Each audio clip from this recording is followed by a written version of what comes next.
Hi, everyone, and thank you for joining us to another episode of the Jason's Take On. And we're really excited to be here today. We have a special guest, Eric Kades, with us. Eric has founded and grown several tech companies using a variety of contact center, chat, and AI tools to help automate and scale and improve customer engagement. And we think this is so relevant to the customer success community because many organizations are really struggling to scale their customer success efforts. In fact, many organizations, we find the CSMs have well over 100 customers in their portfolio, and it's extremely hard and difficult to stay on top of that many customers, let alone be proactive with them. And today, Eric's going to share some of his thoughts and insights about how various tools and automations and technology can help scale and tailor customer engagement to meet different needs. Eric, thank you so much for being here today. We're really excited. And thank you guys for having me. Really interesting topics. This has become my life's work now, and happy to spend some time talking about it. Awesome. Well, we're excited to be there. I think these are such important topics as well. And it's so cool to have kind of someone as passionate as you are, Eric, and where you're building up services that customers are just reaching out for this sort of thing. I think there's a lot of really cool stuff here that we can dive into. Yeah. Eric, before we jump in here, can you just take a second to introduce yourself and tell us a little bit about your background and your organizations and how you've gotten to where you are and some of your passion for this area? Sure. I've been in the contact center business long time, 20 plus years now, going back to 1994, when I remember sitting in a call center, being hooked up, selling energy meters to Delmarva Power customers. I was actually the agent in the call center. It's been quite a long career, and I would say some of the highlights of that career are in 2006, I built a hosted call center software platform with my partners that went on and is still used today by presidential campaigns. The Obama campaign, for example, used it. Biden's campaign just used it, and it's used by special interests and labor unions around the world actually now use that platform to be able to contact their constituents over the phone primarily. And then in 2009, my partners and I took over a contact center that was 30 seats at the time. And from 2009 to 2016, we grew it to 2,200 employees in 5 different contact centers.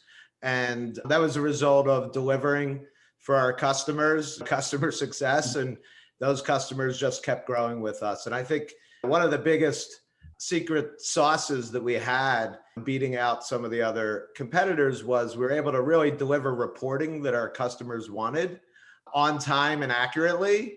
And that's the end result that they see every day. So that was really important. And then in 2013, I started an at-home contact center business to focus on non-voice channels, which was when I got started, it was a call center. Today, it's now a contact center. And I wanted to focus in on live chat and answering social media, answering text messages in real time. Built that business into 100 plus employees now, and we answer live chats primarily for education institutions and are expanding that into app companies and things like that we're doing customer support for.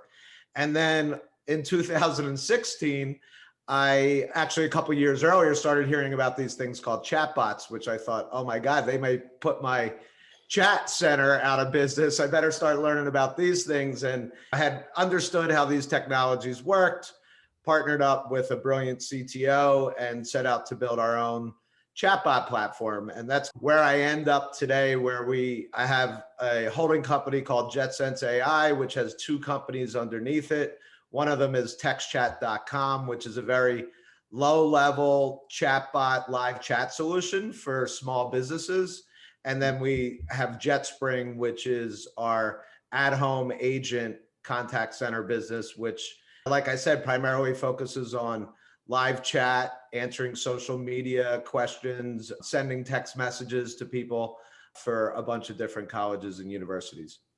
I think this is an industry that I'm sure over those 20 years, you've seen some phenomenal changes, not just through the channels, but also about what engagement means to different businesses and different people, and a bigger demand for people wanting that right level of engagement. And the kind of pandemic that we're in now must have shifted that as well. Could you give us some kind of context. While people talk about all these different engagement tools, including chat, including AI, omni-channel experience, give us a brief overview of how these different technologies help with the pre and the post sales side of creating an amazing customer experience.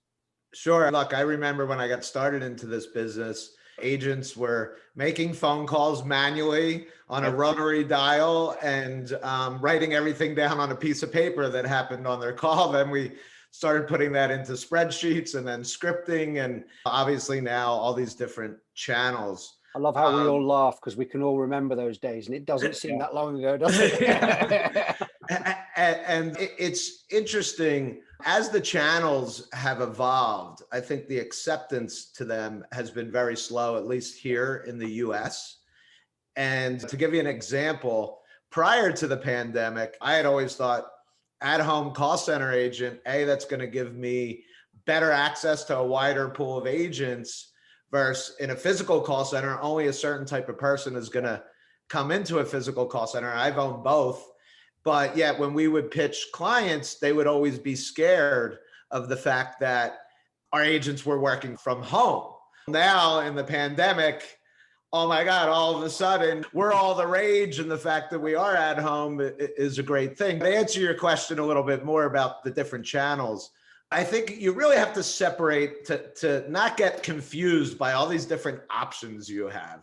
I think it makes sense to separate AI and omni-channel to start, because AI means something to itself, and we can talk about that a little bit later. Sure. But I think omni-channel is really the big opportunity right now. Something as simple as text messaging, which has frankly been around for 20 years, but all of a sudden it's the sexy thing to do is text your customers, and you're seeing more and more ads and retargeting on texting platforms. And I think what it comes down to is the management team looking at, what are you trying to accomplish? What are your goals? If you don't think about those goals, you're not going to think about which channel makes the most sense to use for that specific instant. And then whether it's live chat, text messaging, social media, voice, in-app notifications, all of those different disciplines have different things that they're good for, depending on that product. And I'll give you an example. If you're a business that has hundreds and hundreds of customers, but you're selling a $15 product, you can't afford to have someone on the phone with that person for 3 hours fixing whatever it may be, because you're going to lose money on that sale. It really, you got to look at them individually and look at it at a very high level of what you're trying to accomplish. I think that's such a good point too. When I talk with a lot of customer success teams, that they're looking at a lot of customer success automation platforms, the first assumption is, what is our email chain going to be, and our email cadence and our drip sequence? And then they usually go to, we now have this customer success tool that will support in-app notifications. How do we do a little bit of that? But they really don't necessarily think through what you said, like what are our bigger goals, and then how do we map it to the right channel? And to hear you talk about so many different ways to engage people that I think a lot of customer success people haven't really thought through or haven't really understood the differences, it's a big challenge for a lot of the CS teams. Yeah, I think we still mostly see voice and email support. That's really all we have. Here we are, there's all these other channels, and very few companies are able to access them. And consumers today, and millennials being the biggest buying set, they don't want to talk on the phone, and they really want their choice of channel that they want to deal with you in. If you're not thinking about these long-term, I think you're going to be in trouble. Yeah. So, okay. Jason. Yep. Go on, after you. I was going to say, when you look at scaling the services you're providing across these different channels, how do you know which ones to focus on? You mentioned that, and I think it's a great example. I've got a teenage daughter, and she doesn't even really know what email is. And I think she's only just realized that you can make phone calls on a phone. There's so many different channels, but how do you help organizations know which ones to use, and which are some of the kind of important considerations that customer success teams need to look at about how to engage and what the different strategies are? And what are the kind of things that they need to look at when looking at the right approaches to take for customer engagement strategies?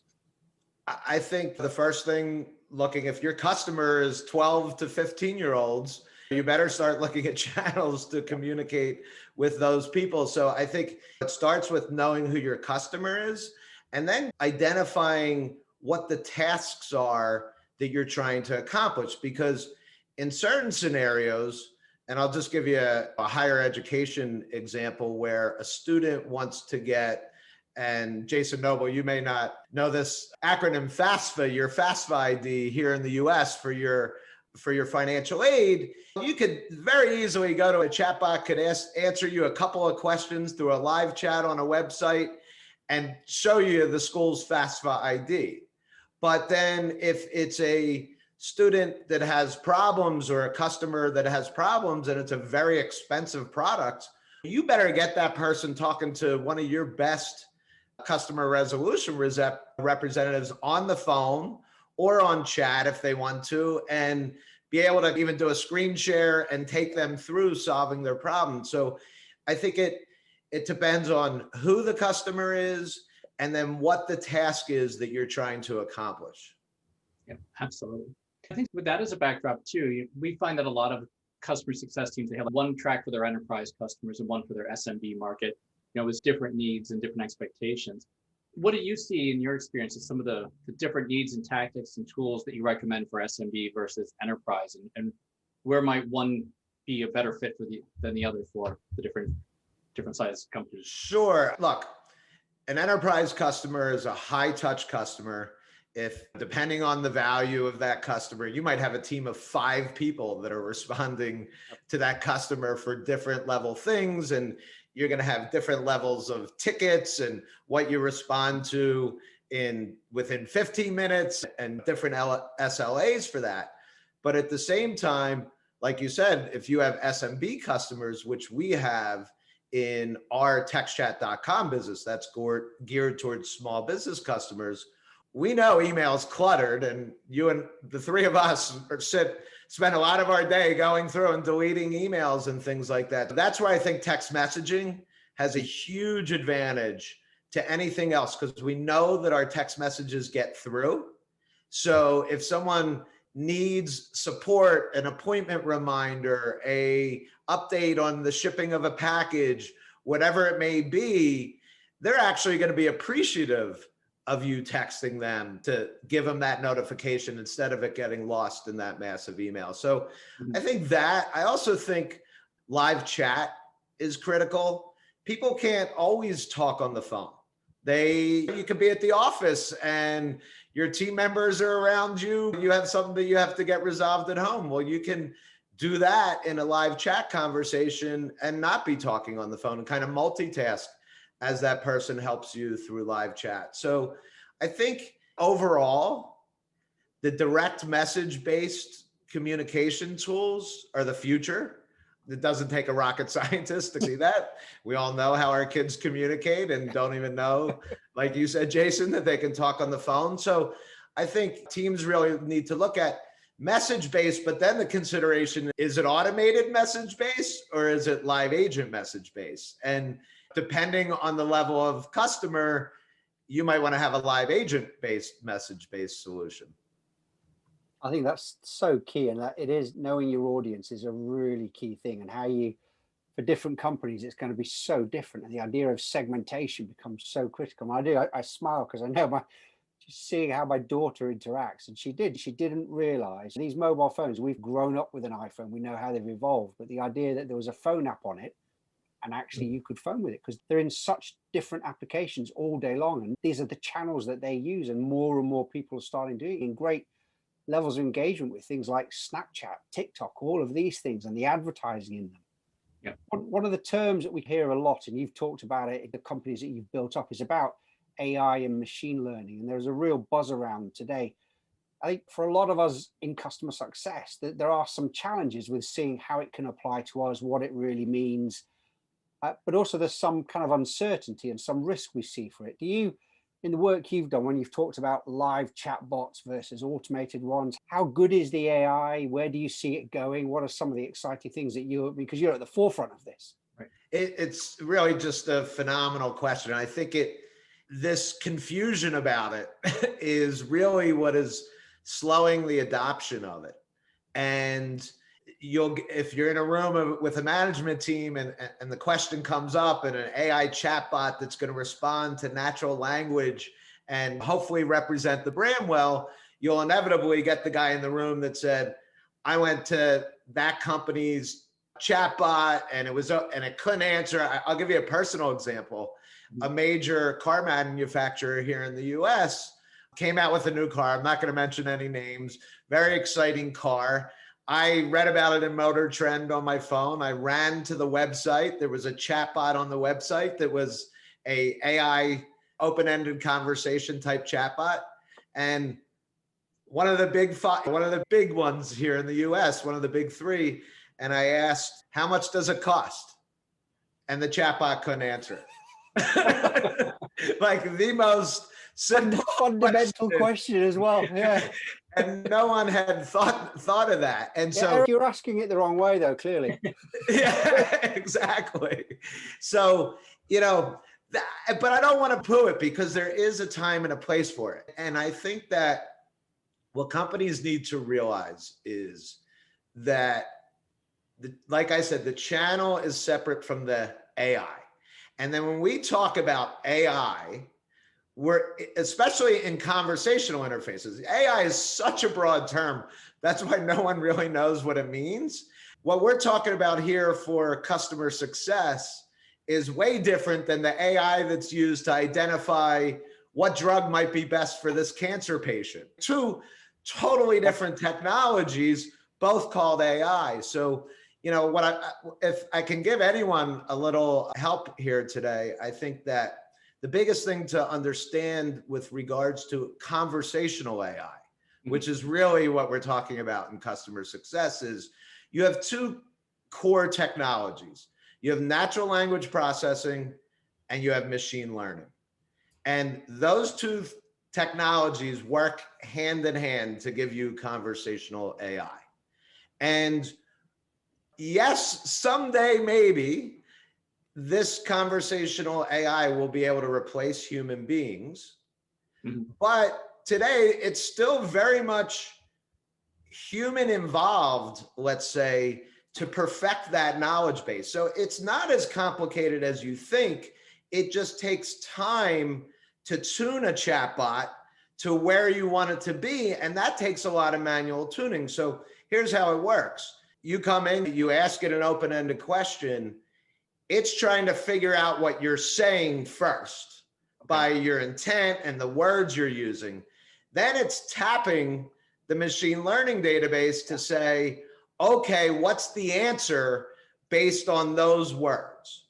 And you better believe on day one, it's not going to get everything right. So you literally need a person. And when someone hires us to do AI for them, we have full-time people that sit and see where the chatbot fails and then go in and manually update the database. So the next time I went to that company, because I went back a few days later, they hadn't fixed it, clearly isn't doing that. But that's what you have to understand, that it's not going to be a human being.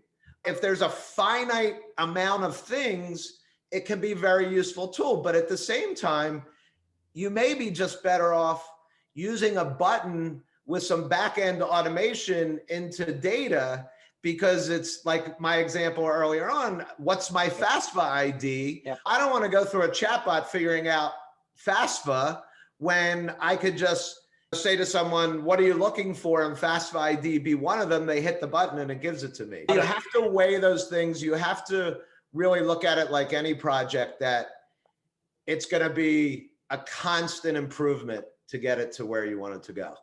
And based on what you're describing too, it sounds like that period of time when you're tuning the chatbot and the AI to really understand what's being asked in the context of stuff, that could have a hell of an impact on your customer experience during that process while they're not getting the answers. I mean, the story you just gave about the car dealership or the car company, I think you need to be prepared for there's going to be some degradation of experience in the short term to be able to give a better one in the long term and really think through that. Absolutely. You better be prepared for that. And my recommendation to our clients is no matter what the communication channel is, let's use a human first. And figure out if they don't know, because inevitably when it's all on phone calls, it's very hard to listen to a million phone calls and know exactly what's going on. Now there's AI to listen to these phone calls, but a company that's not the most sophisticated may not even know what type of questions are going to be asked. So start with a more human-based experience, just a live chat agent, get all those questions and say, okay, here's where we can use AI to answer this question because it gets asked 80 times a day and we know how to answer it. But in this scenario, it needs to go to a human. And I think having those safety valve scenarios is critical. I have something called wrong answer hell that I talk about with chatbots, and that's the last thing you want to put your customer in. So you really need to have a reading that, okay, the chatbot didn't answer it right 2 times in a row. We need now to transfer that to a live agent if it's a high value customer.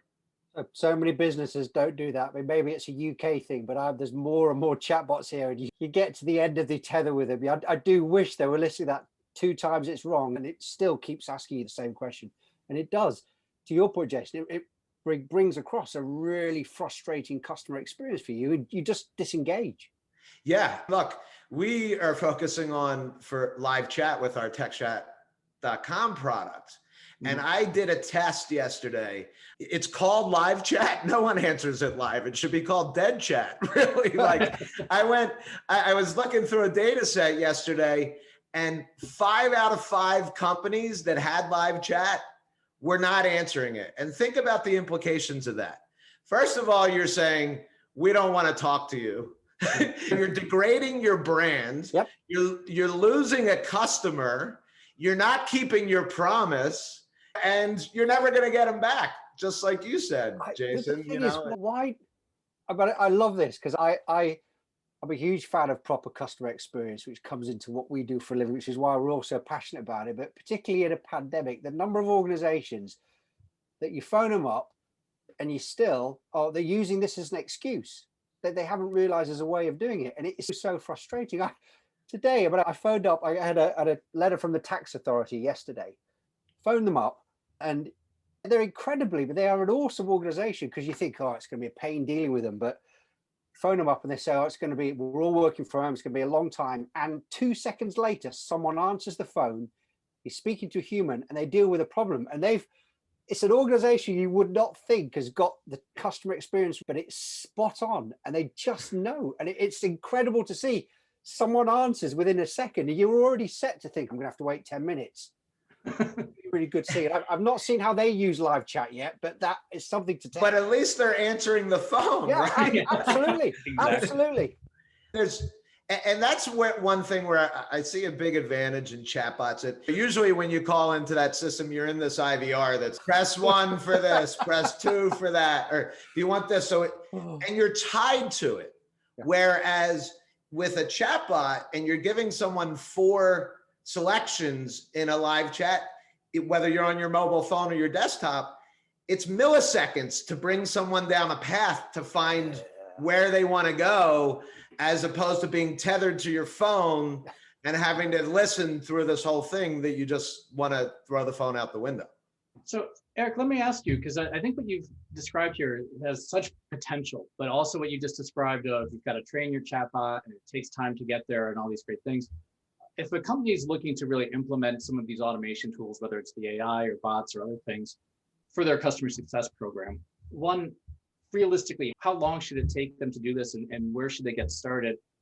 And then I guess related to that, one of the things that you've described is it sounds like you need some expertise in AI and chatbot technology to really get it tuned well, as opposed to people who have great product knowledge and customer success experience. So it sounds like you've got to bring in some complementary skill sets as well. So I guess overall, how do people get started, and how long should this take, and what do they need to do to get there? Yeah, I think, look, for me, I've been an entrepreneur all my life. When I'm going to go into something that I don't know about, I like to at least understand the basics. And if you're that higher level manager, go do some research yourself, watch some YouTube videos, try and educate yourself a little bit, because you don't want to go into blind. You want to know some of the buzzwords when you're talking to people and trying to find out who are the people that can get this goal accomplished. Timing is different for AI versus channels. And so for AI, you really need to give yourself, I would say, about a year to get a fully tuned chatbot to your use case. I would say it's going to take 3 to 6 months in an organization figuring out what it is that you actually want the chatbot to accomplish. And then it's going to take 6 months to 9 months tuning it for all the exceptions that come through. And if you're going to do it in-house or you're going to outsource it to someone else, the most important factor is that you have the task of, because this is exactly what I experienced with the big auto manufacturer, of either a full-time person, if this thing's going to be doing lots of conversations a day, seeing where it's failing, like that needs to be a full-time person, analyzing failures, meeting with the team. How do we want to respond to this in the future? That person who's might not be able, might have to confer with a few other people to get that answer. Either that, or you need to make sure that the team that you're outsourcing it to is going to be constantly looking at and tweaking the AI. In terms of the channels, that is the same thing. You need to, there's so many different platforms out there. And I'm finding in my own experience, because I'm, for the first time, instead of going after enterprise customers, going after small business customers, that when you go to the one size fits all tools, these full, and we get clients like this, they're using one of the name brand, that I don't want to talk negative about anyone, lead management tools that also has a live chat to it and also does email and also does text messaging. And that gets really complicated. Also, their thing is lead management. They don't have enough time to focus on building the best live chat tool or building the best text messaging tool. But what's important is, as you choose those tools, you make sure that they can API into your CRM so you can centralize that information in one place. And I think, those are really the biggest considerations. You want to get a basic understanding from the high level and then dig in whether it's a full-time job in-house or it's something you're going to outsource. I think you've covered some really great points. And there's a lot of talk about these topics, and actually to understand it and realize what you've got to do is a big step. And I think a lot of people perhaps are scared from that, which is why they want to work with people like you guys so they can actually build off what you've already got. One question I'd love to ask you, what do you see as some of the big challenges for organizations, large or small, when they're trying to scale what they're doing through their different channels, the whole customer engagement, the customer experience, when they're looking at things like how they automate it, how they use AI? What do you think about some of the biggest challenges are today? I think it's looking outside the box a little bit. I'll give you one example. I wanted to mention this before. I had been in the call center business since 1994. And when I built JetSpring, our live chat contact center business, I realized that it's a totally different person that is responding to live chat versus who's responding to phone calls. It's a different skill set. That person needs to be able to type quickly. They need to be able to spell well. And often that's not your best customer support person on the phone. That's definitely a consideration that you have to think about. And the other thing is, which is really interesting, Jason Noble, since you're on the other side of the pond, chatbots have advanced in Europe. And most of the stuff that we're doing, I look towards the European companies to see what they're doing to adapt our technology. And I was talking about this with someone the other day, and I think the reason is our customers in the US are so impatient. From what I know of traveling to Europe, like there's a little bit more of a relaxed attitude towards things. And here in the US, oh my God, if something's not answered like that, even though it often isn't, but I think there's this fear that stops people from using it. Like I said, I know in Europe, text messaging has been used prevalently for decades. Yep. Here, it's the new thing and it's been here for 20 years. So you have a lot of these fears. And then the other thing that I think really stops the innovation from happening is call center business has been around for decades. Or large organizations are very slow to change. Well, the people that are running those call centers, those people probably don't spell very well either. So how are they going to build out the chat team that is now going to deal in the messaging channels? It's really, those are the kind of things that you have to think about. Is it the same person that's going to be answering the text messages and the social media that's the guy on the phone? And maybe it's a different group of people. So we have to have the messaging group, we have to have the voice group, et cetera. Eric, one last quick question before we get into our bold challenge. As I'm listening to you, I'm also wondering, for organizations such as startups or small businesses that are now growing, or organizations that are first launching their customer success practice and they've never had one, they spend a lot of time just trying to figure out what are our CS services, what are our operations, what are our internal processes. What level of maturity does an organization need to have before they're ready for different types of automation, whether it's text messaging or chatbot or AI? Or should they actually look to be doing that day one and try and get their automation strategy and done in parallel to their whole building out and maturing their organization?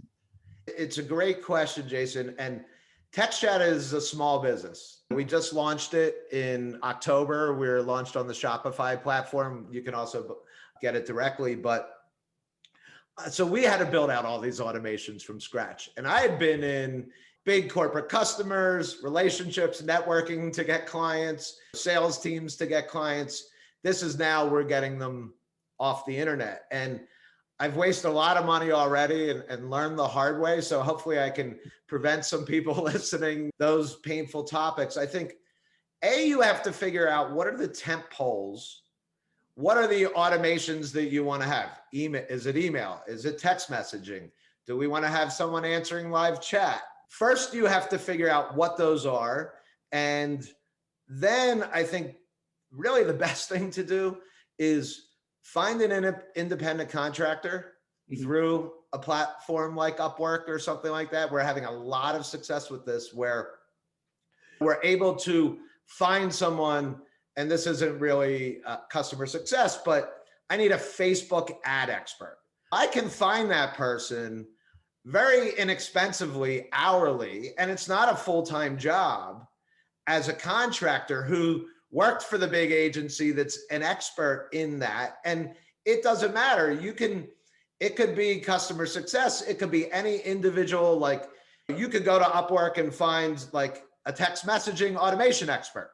You can put that up there and you're going to find a zillion people that have experience, and then you can interview them. So in terms of building the foundation, it really is figuring out who your customer is, what their value is, and what we started with, and then saying, okay, how am I going to be able to get through to this person? If I'm emailing them, I'm not poo-pooing email. Email is definitely a necessary channel that you have to use.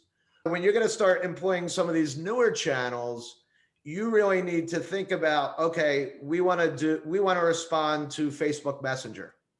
Now, do we want to build a Facebook Messenger bot that captures information, or do we want that Facebook Messenger talking to someone live? So those are the kind of considerations that you have to make. But I would say get a basic understanding, and then look for an expert in the field to work with you on a fractional basis.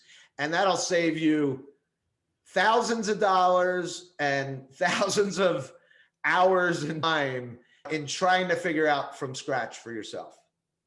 Yeah, this has been such a cool conversation, Eric, and a massive thank you from us. One thing we always like to end with our guests on is asking one of our bold challenge questions, really to get the listeners to look at what bold action they can take to improve their customer success and other practices based on what our guests have talked about.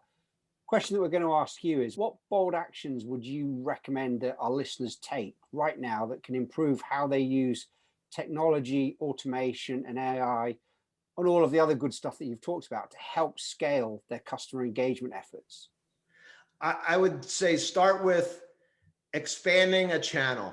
If you're only doing voice and email, add live chat, add text messaging, add these other channels that your customers really do want to communicate with you with, and figure it out and start basic. And there's so many low cost platforms out there that are really good that you can use that can actually even grow with you as long as they have the proper API to take that information into your CRM. So if there was a bold challenge, and I think we can help the rest of the world out, is to let's look at not just voice and email for once. Let's try and use something else like text messaging or live chat.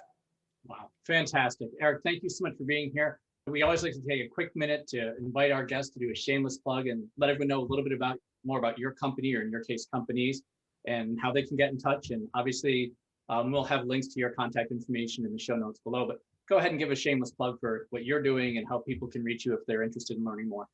Well, first of all, guys, I want to thank you for having me. This was a lot of fun. It went by so quickly. We could talk for hours, I'm sure. My shameless plug is our new product, textchat.com. I've been in the live chat business for almost 10 years now. I know how hard it is to answer. We created text chat by accident because even though we have an at-home call center full of 100 plus agents answering live chat, when a high value customer would come to our website, when one of my agents answered, they couldn't answer in depth enough to close that client. So I wanted a way for our high level salespeople to be able to answer those live chats. And I had this crazy idea in the shower one day. What if you could answer a live chat with a text message? You wouldn't have to be logged into a computer. You want to have one of 75 mobile apps that are already on your phone, and you could respond just that easily. You get a text message and you respond. And we built it for ourselves. It worked immediately. We gave it to a few people. They said they wanted to invest in our company, and we turned it into a product in October this year. That's so cool. And you can get it, just sign up for a free trial at textchat.com. I'm already logging onto the site, Eric. That's fantastic. It's really cool. Thank you so much, everyone. That's Eric Kades, and we're really excited to have you here. And we hope you'll come back for another episode of the Jason's Take On. All right, take care. Love to, anytime.